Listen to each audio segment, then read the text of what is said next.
नमस्कार, निकै लामो समय पश्चात सजिल किचन च्यानलको एउटा भिडियो लिएर फेरि तपाईँहरूको बिचमा आएको छु। कामको केही व्यस्तताको कारणले गर्दाखेरिमा रेगुलर रेसिपीहरू लिएर आउन सकिएन। तर अबको समयमा चाहिँ झनै नयाँ सोच र नयाँ कुराहरू लिएर फेरि पनि आएको छु। यानि कि अबको समयमा चाहिँ हाम्रा रेसिपीहरू पहिलेको जस्तै फेरि निरन्तर आउनेछ र अहिलेसम्म तपाईँहरूले दिनुभएको साथ र हौसलाहरू सबै कुराहरूको लागि तपाईँहरूलाई धन्यवाद। नेपाली स्वादको त्यो परिकार जसको स्वादमा आगोको धुवाँ, मसालाको सुगन्ध र हाम्रो पुरानो भान्साको सम्झना मिसिएको हुन्छ। आज त्यही मौलिक छोइलालाई अलिकति नयाँ रूप दिँदैछौँ, यानि कि छोइला लेट्युस र्याप।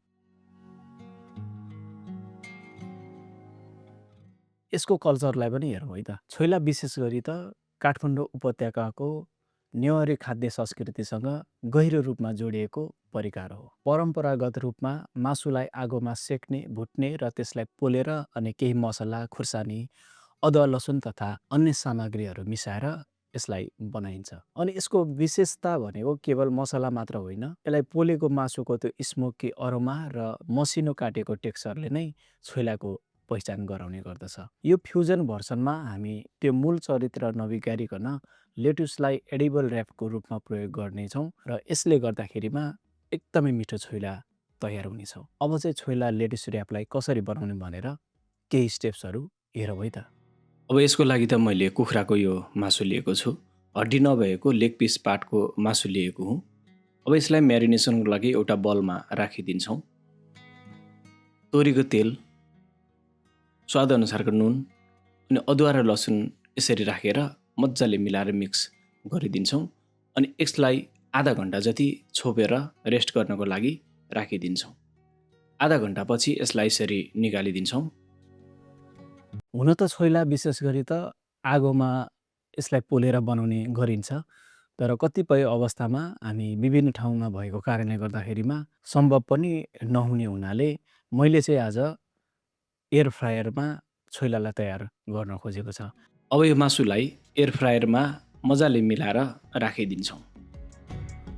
अलिकति फ्याटी भएको कारणले गर्दाखेरिमा छोइलामा निकै नै मिठो स्वादिलो पनि बन्ने गर्दछ। यसरी हिट अन गरिदिएँ। यदि तपाईँहरूसँग चाहिँ सम्भव छ भने यसलाई चाहिँ ग्रिलमा या पोलेर राम्रोसँग बनाउनु भयो भने अझै मिठास यसमा थपिने गर्दछ। अब टमाटरलाई यसरी पोलिदिन्छौँ। सबै साइड राम्रोसँग नपाकेसम्म पल्टाउँदै तयार गर्नुपर्छ। मासु पनि यसरी लगभग रेडी भइ पनि सकेको छ।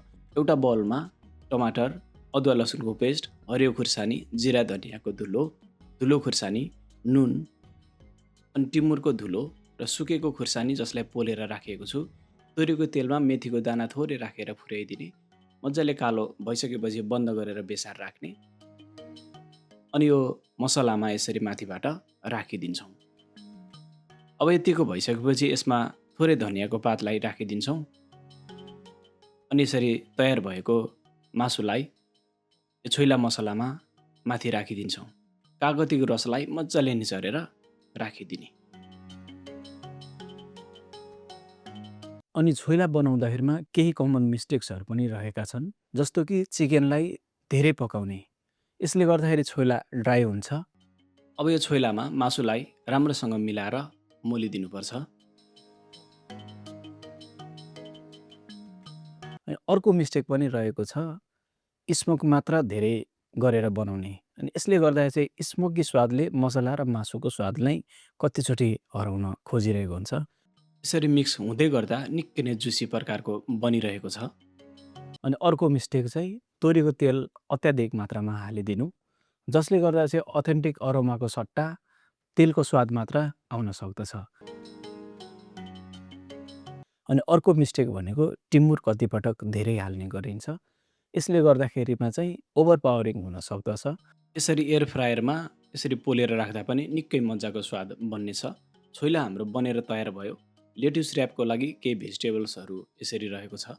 अर्को मिस्टेक भनेको चाहिँ लेट्युसलाई वेट राख्नु। र्याप चुडिन्छ र प्लेटिङ कतिचोटि बिग्रिने गर्दछ।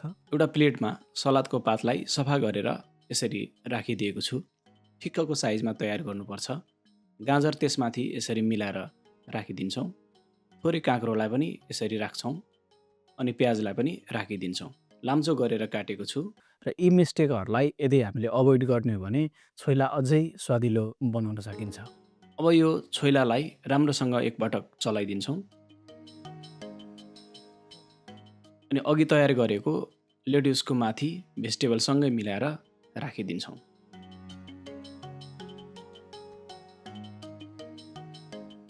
र यसरी तयार गर्दै गर्ने क्रममा अब माथि तयार भएको अलिअलि ससलाई पनि राखिदिन्छौँ अनि तोरीको तेल माथिबाट थोरै राख्ने अनि टिमुरलाई पनि हल्का छरेर राखिदिने।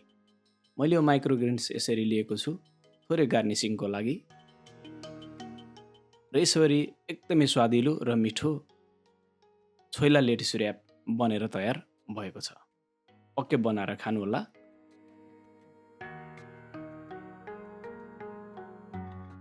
आजको यो रेसिपी चाहिँ एकदमै स्पेसल तरिकाले थोरै फ्युजन तरिकाले बनाएको हो। छोइला लेट्युस र्याप गरेर तयार गरेको एकचोटि ट्राई गर्नु मन लाग्यो। लेट्युसमा छोइला, काँक्रो, गाजर अनि प्याज छ। थोरै ओइल माथि राखेर अनि यसमा टिमुर पनि छर्किदिएको छु। यसरी अब यसलाई थोरै यसरी मिलाएर र्याप गर्ने अनि खाने।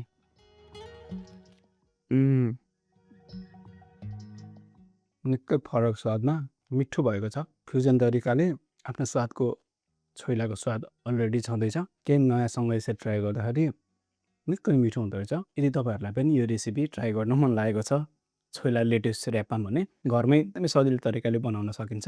खानुहोला र कस्तो भयो हामीलाई प्रतिक्रिया पनि दिनुहोला। धन्यवाद।